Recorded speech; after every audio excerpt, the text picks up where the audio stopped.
Belum ada omongan apapun dari agennya, belum ada omongan dari dia klub sendiri ngasih kode-kode juga belum ada gitu. Tapi sebenarnya kalau bicara Tom Haye ya dia memang bisa dikatakan dia pemain kalau di Eropa gitu. Kalau kita ngomong ya pemain nomor 2 lah ya, bukan nomor 3, bukan nomor 1, tapi betul. Nomor 2 lah gitu. Jadi wajar kalau sebenarnya dia punya kesempatan lebih banyak dibandingkan mungkin Marcelino.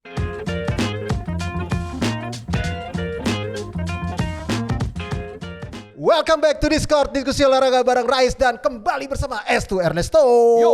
Yes, kali ini kita akan membahas kembali seputar sepak bola Indonesia yang kali ini juga berkaitan dengan para pemain diaspora kita yang bermain di luar negeri. Oke, kita mulai yang paling hangat yaitu dari Tom Haye yang sudah habis masa kontraknya dengan SC Heerenveen.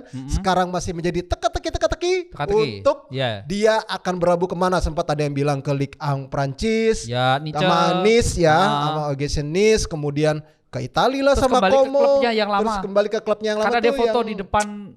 Apa sih nama klubnya yang lama? Ya itulah pokoknya nanti dah ditulis di sini deh. Ya pokoknya itu. Terus ya sekarang ada kabar terbaru lagi ya Pak Es dari dia. Tom Haye itu yang paling hangat nih. Ini kita syuting tanggal 26 ya, 26 Juli 2024. Jadi yang paling hangat dia itu menuju Turki. Wah, menuju Turki gosipnya. Bukan orangnya ya. Udah ada deal-dealan gitu nggak sih kalau kata agennya biasa gitu tuh, Fabrizio Romano. Tapi soalnya 2 orang gitu. Dua klub yang ngincar si Vaspor sama Besiktas. Wih, klub papan atas dong. Iya, jadi Tom Haye ini katanya menjadi yang paling hangat itu sekarang Tom Haye. Tapi saya kulik terus kok nggak ada lanjutannya ya, maksudnya belum ada omongan apapun dari agennya, belum ada omongan dari dia sendiri ngasih kode-kode juga belum ada gitu. Tapi sebenarnya kalau bicara Tom Haye ya dia memang bisa dikatakan dia pemain kalau di Eropa gitu. Kalau kita ngomong ya pemain nomor 2 lah ya, bukan nomor 3, bukan nomor 1, tapi betul. Nomor 2 lah gitu. Jadi wajar kalau sebenarnya dia punya kesempatan lebih banyak dibandingkan mungkin Marcelino misalnya kayak gitu kan. Jadi menurut saya sih Tom Haye ini nggak sebentar lagi akan diresmikan ke sesuatu klub gitu, walaupun gosip terhangat baru di Turki. Iya. Dia kayaknya juga ngincar kayak pengen main di kompetisi antar klub Eropa deh. Betul. Iya, kayaknya ngincar itu juga untuk menapaki karirnya dia lebih menanjak, karena kan levelnya dia itu udah papan atas nih gue nih harusnya nih gitu. Karena kan di SC Heerenveen nggak tergantikan juga lah bisa dibilang ya dia. Iya, dan dia juga ada sempat setelah Nice itu sempat ke Italia itu sempat menenggelamkan gosip Nice sebenarnya. Maksudnya ke Italia dikaitkan dengan Venezia lah, dikaitkan dengan beberapa tim yang lain gitu. Tapi ya memang sampai saat ini ya terus terang gue juga penasaran sih soal Tom Haye ini, karena ya itu tadi saya katakan Tom Haye bukan pemain yang belum matang ya, pemain yang sudah jadi, sudah matang. Tapi nggak di level top banget, nggak di bawah juga enggak gitu. Memang di rata-rata yang apakah dia dengan status pemain Indonesia berpengaruh kayak gitu Is? Iya mungkin aja sih, karena kalau ke Inggris sudah sulit. Iya. Karena dia juga bukan home ground juga kan. Kalau ke Inggris sudah pasti sulit. Spanyol mungkin masih bisa, Prancis masih bisa, Turki apalagi masih bisa. Ya kayak ke Belgia juga masih bisa. Iya. Ya ini makanya kan ini juga jadi pertimbangan juga gitu loh. Nanti dia akan bermain di mana gitu. Betul. Sampai tanggal 31 Agustus kan ya? Iya betul. Yang pasti kan kita berharap memang yang terbaik untuk si Tom Haye ini, biar dia karirnya terus meningkat juga berdampak kepada timnas kita. Betul. Oke, kita lepaskan Tom Haye tadi. Sekarang ke pemain muda dulu. Ada Rafael Struijk yang tetap akhirnya masuk menjadi bagian dari tim pramusim, tim utamanya ADO Den Haag. Walaupun pada musim lalu memang si Rafael Struijk ini jarang lah dapat kesempatan. Dia cuma kalau nggak salah 4 kali main ya. 4 kali main musim lalu. Lebih banyak daripada musim sebelumnya. Iya. Tapi 4 kali main ya, kebanyakan di U21 lah ya. Dan akhirnya dari Hekalehik kemudian saat ini dimasukkan lah sebagai sama si ada Irwan Kartowijoyo itulah keturunan juga, tapi belum WNI, kakek neneknya asal Jakarta kalau nggak salah. Ya, terus berdua itu masuk ke tim utama, belum tahu nih akan jadi pilihan utama atau enggak di depan. Di Belanda itu kan tim itu punya Yong yang bermain di level kedua rata-rata ya, di layar kedua. Yang main di Eerste Divisi biasanya. Iya, ini rata-rata ketika pramusim gini diambil 3 sampai 5 dari ini yang bagus, dan alhamdulillahnya Rafael itu jadi bagian tim precisionnya senior Ado Den Haag. Iya. Artinya akan ada harapan dia mungkin dapat reguler minimal pakai baju dulu. Iya, betul, gitu. minimal ya dia bisa jadi penghangat bangku cadangan tapi dapat menit bermain juga. Jadi memang dia kemarin tuh kayak yoyo ya, naik turun gitu. Jadi ya bisa jadi salah satu pemain muda potensial memang dijaga sama Ado Den Haag. Iya. Rafael Struijk ini. Karena Ado Den Haag sendiri yang Yong Ado Den Haag-nya di layar ketiga, bukan layar kedua. Nah, Ado Den Haag ini kan kayaknya juga mau mencoba mengejar prestasi lebih baik daripada musim lalu kan. Kemarin mereka finish di posisi kelima nih. Betul. Nyaris saja pengen bisa hampir ke Eredivisie ya. Ya makanya sekarang mungkin targetnya dari Haikal Zik juga berharap tim ini bisa lebih bagus lagi dengan perekrutan baru ataupun para pemain yang udah ada sebelumnya. Nah itu tadi Rafael Struijk. Atau lagi juga ada kabar baik juga dan Nathan Chow. Dia mendapatkan kesempatan juga di pramusim tim utamanya Swansea City. Walaupun nanti akan bermain di divisi Championship ya. Terus Nathan Chow ini kemarin sempat jadi cadangan saat melawan FC Köln di Jerman. Tapi sebelumnya ketika lawan Bristol Rovers, ini mantan klubnya Elkan Bagot ya. Betul. Dia sempat dimainkan. Artinya karena gini, di timnya Swansea sendiri sebenarnya Nathan Chow sekarang punya chance untuk tetap dipertahankan. Itu nanti sama kayak kita bahas Elkan ya, tapi nanti kita bahas Elkan. Khusus Nathan Chow sepertinya akan punya chance untuk tetap bersada di situ. Nah, entah nanti di pertengahan musim dipinjamkan atau apa, tapi saat ini di pramusim dia cukup sering dimainkan. Artinya ini ada harapan lah buat Nathan, karena walaupun dia pemain Eropa ya, musim lalu dia jam terbangnya nggak terlalu banyak. Iya, dia dipinjemin ke Heerenveen pun dikit menit bermainnya. Itu juga tidak terlepas dari tugas dia di timnas. Iya. Ini kan timnas U23 kemarin kan, potong itu segala macam. Tapi setidaknya si pelatih Swansea ini udah melihat potensi dari Nathan di timnas ya. Karena tidak hanya dijadikan sebagai back kiri, tapi dijadikan gelandang bertahan ternyata oke, ataupun jadi back tengah. Jadi pilihan lain. Jadi artinya juga berguna juga ketika dia harus sibuk dengan timnas, dia posisinya diacak sama STY, jadi di klubnya juga ada, jadi ya ada baiknya, potensi, ada baiknya dia jadi wah ini ternyata bisa dimaksimalin nanti di kompetisi. Kita berharap itu ya positifnya. Jadi dengan adanya dia bermain di berbagai posisi, akhirnya pelatih itu ngelihat wah udah kita masukin aja di bagian tim utama gitu. Tidak usah kita pinjam lagi, apalagi permainan Nathan mungkin kalau dilihat memang semakin matang kan. Iya, dan di usianya juga masih muda ya Nathan ya, masih 23 ya, artinya dia masih punya potensi, nilai jualnya masih tinggi. Gitu. Nah tadi udah Nathan, balik ke Inggris lagi. Tadi Stu juga sudah nyebut Elkan Bagot nih. Elkan Bagot juga sudah masuk ke dalam squad untuk pramusimnya Ipswich pramusimnya Ipswich gitu. Tapi walaupun sekarang juga ya sang pelatih juga sudah bilang juga, katanya tuh dia pengen Elkan ini gue pengen pinjemin lah. Katanya gue pengen pinjemin ataupun dilepas permanen. Tapi kayaknya masih dalam masa peminjaman nanti. Kalau Kieran McKenna terakhir sih mengatakan dia masih keep Elkan dulu di pramusim ini ya. Iya, di pramusim.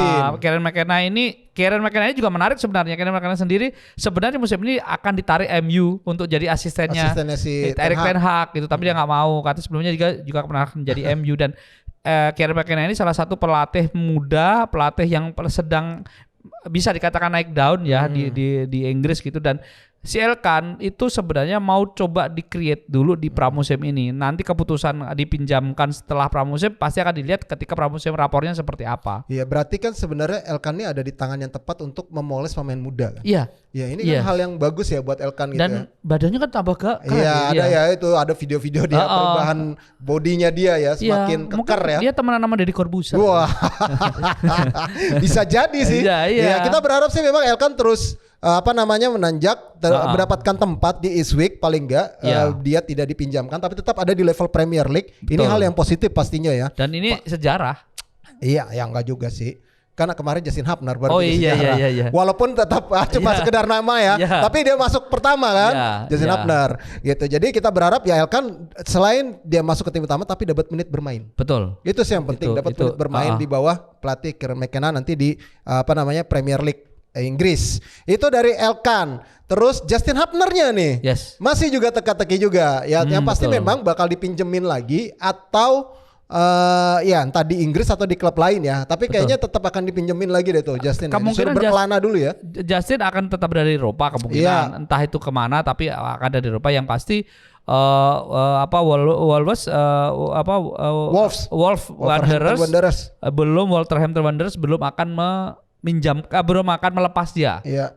Dia punya potensi, makanya ketika dia tidak dapat menit bermain di Cerezo, klubnya yang turun tangan ya bahwa ini pemain ini potensi harus dimatangkan. Karena di U21 di Premier League U21 ya. musim lalu dia cukup bagus, sering jadi kapten, sering jadi solusi timnya. Jadi potensi itu ada. Jadi ketika tanpa atau minim menit bermain di Cerezo dia ditarik, dan ini sebuah sinergi timnya seperti ini gitu. Iya, dia melihat wah lu pemain gue disia-siain ibaratnya, ya udah mendingan gue tarik lagi, gue nyari klub yang memang cocok sama dia untuk mengembangkan potensi dia. Betul. Tapi itu klub yang bagus sih ya, sampai segitunya ya untuk memoles pemain ini meng-create pemain ini ya. Kita bersyukurlah punya seperti itu. Kayak tadi Nathan Choaon ketika kemarin digosipin akan dilepas sama dari Swansea, ternyata ketika di timnas cukup bermain di dua posisi yang sama baiknya, sinergi itu akhirnya dipakai. Jadi menurut saya itu hal yang positif sih. Betul. Itu tadi Justin Hapdar. Kita geser lagi ke Belanda lagi, ada Ivar Henner yang gagal nembus tim utama Utrecht untuk pramusim ini ya. Dia tapi tetap ada di Jong Utrecht. Jong Utrecht. Dia memang salah satu andalan juga Ivar Jenner. Jadi memang agak berat juga ya buat Ivar Jenner ini untuk bersaing untuk nembus. Beda dengan yang pemain Iraknya tuh. Iya, pemain Irak. Zidane ya. Ya, Zidane Ali ya. Pokoknya itulah. Ya itu yang bisa menembus tim utamanya si yang pasti ini ya. Sebenarnya ini agak kalau ngomong pre-season ini agak penurunan kan. Di pre-season musim lalu Ivar Henner ini diikutkan. Tetapi kali ini si pelatihnya berganti kan, pelatihnya kan berganti dan si pelatih ini hanya ngambil 3 orang nama aja. Betul. Beda musim lalu lebih dari 3. Nah, ini 3 nama, tetapi kalau ngomong pre-season dia bersama Jong Utrecht tetap serius persiapannya Utrecht, dan ini menurut saya ya ini kompetisi dalam sebuah tim ya. Ini menurut saya tantangan buat Ivan Henner, karena Ivan Henner sendiri sebenarnya di musim lalu bersama Jong Utrecht cukup kompetitif ya. Jadi walaupun Jong Utrecht di bawah sih. Iya, hampir turun. Menurut saya ini adalah hal yang positif bagi dia, dan ini kompetisi dalam sebuah klub, sebuah tim juga ada kompetisi, dan ini menurut saya Ivan Henner punya kompetensi untuk melakukan itu, dan saya pasti percaya dia akan terus berkembang. Usianya juga masih muda. Ya, gue berharap sih Ivar Jenner bisa terus memoles kualitasnya dia. Kalaupun dia tahun ini gagal menembus tim utama Utrecht, gue sih berpikir harusnya dia cari tim lain sih.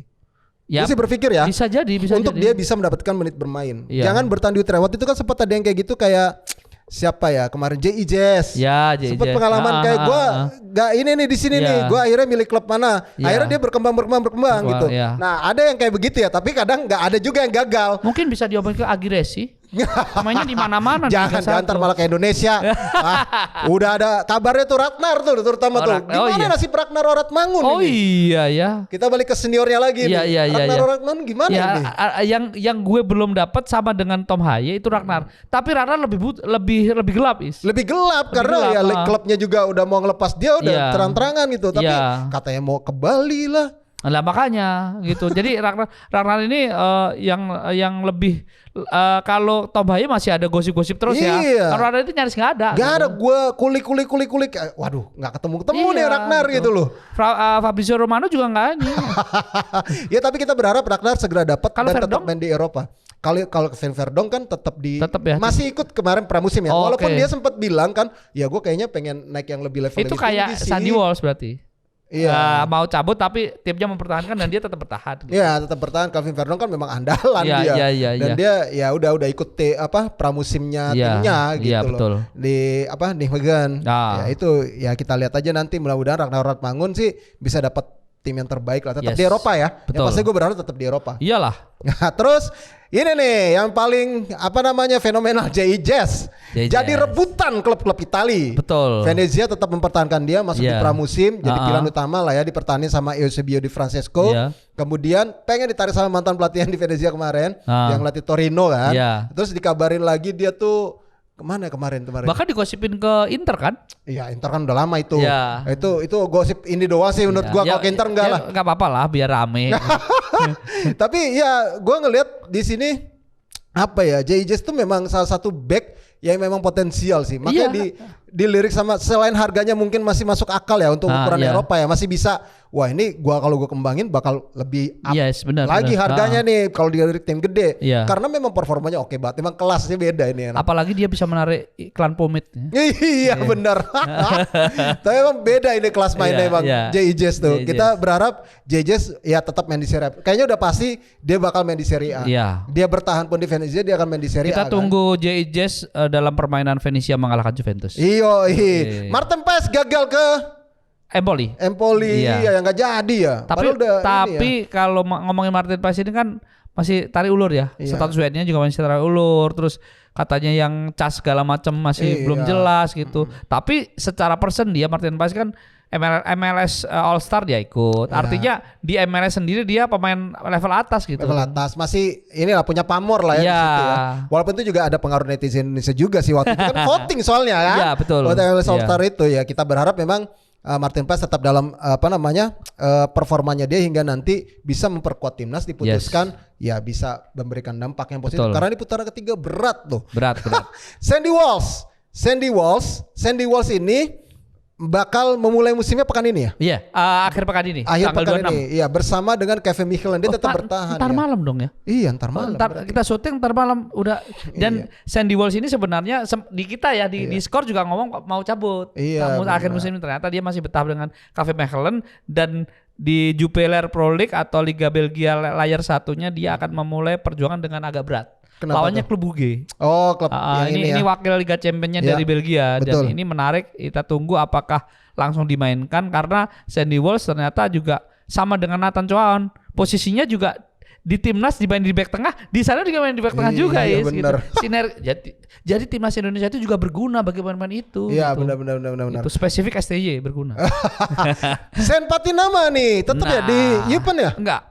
Status dia free transfer. Udah free transfer ya? Tapi kemana ya? Nah nggak tahu ini. Nah ini Saint Patinama ini sama dengan siapa tadi yang buta Ratnar. Nah, cuma kalau saya ada kemungkinan analisa saya dia bisa kembali di tim-tim Skandinavia lagi. Oh iya. Entah itu di Viking. Di Viking atau balik ke pokoknya di Skandinavia lah, entah di Finlandia atau di Swedia atau di Denmark gitu. Ada chance dia di level itu gitu. Oke. Sebenarnya kan ketika kemarin dia ke KSE Open itu kan tidak 100% posisinya bagus ya, sedang cedera segala macam. Jadi tapi dia itu lama di Skandinavia walaupun dia orang Belanda ya gitu. Lahir di Belanda gitu. Jadi ini menurut saya juga penting juga bagi Sen Patinama ya kan. Sen Patinama ini sebenarnya salah satu pemain yang cukup potensial gitu, di masa sebelum dia cedera itu gitu sih. Ya kita berharap dia juga makin meningkat prestasinya. Terus ada lagi ini yang anak muda Marcelo Ferdinand. Selalu digoreng sampai kemarin terakhir gue dengar Brisbane Roar lah dikait-kaitin. Ya elah gue bilang. Tapi kan Marcelo sendiri udah ngomong ya, gue pasti akan tetap di Eropa. Ya kalau misalnya ininya kuning, kayaknya benar Oxford sih kayaknya ya. Mungkin ya. Oxford. Mungkin ya. Bisa ke Oxford, bisa juga ke Dender. Iya, yang klubnya Pasihar gitu, F Dender gitu, dan menarik juga. Atau mungkin ke Como. Enggak, kalau Como kayaknya enggak. Kalau kamu kayaknya enggak ya. Kalau gue feeling gue ya. Kalau feeling gue kayaknya enggak. Tapi antara ya itu tadi Dender itu Oxford. Tapi tiba-tiba nanti ke Spanyol, Segunda Division. Nah gitu gak apa-apa. Itu gak apa-apa juga, itu oke. Iya. Kualitasnya kan juga lumayan. Gabung ke Spanyol itu kan gak apa-apa ya. Segunda kan Spanyol. Iya. Evan Dimas punya kesempatan. Siapa tahu Evan Dimas yang terakhir yang ketandatangan kontrak Marcelino. Iya betul. Walaupun bukan akan menjadi pemain Spanyol pertama karena pernah ada Arthur Irawan. Iya di Espanyol. Espanyol. Di Espanyol. Itu dia. Apalagi siapa lagi yang belum kita bahas? Asnawi gimana nasibnya nih? Kayaknya minggu depan aja kita bahas yang Asia. Termasuk ada satu pemain kita yang akhirnya debutnya di Liga Singapura. Oke.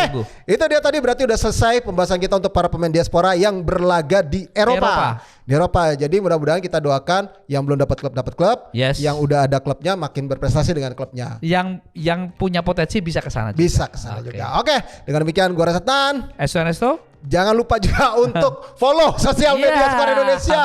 Hampir lupa. Baik itu di X, Instagram, TikTok maupun di Facebook. Dan kita juga ada di Noise. Dan perlu teman-teman tahu kalau teman-teman setiap awal pekan di skor.id selalu ada rapor pemain Indonesia di luar negeri. Dan itu penting berita itu. Oke, dengan demikian gue Rasetan. Ernesto. Sampai jumpa lagi.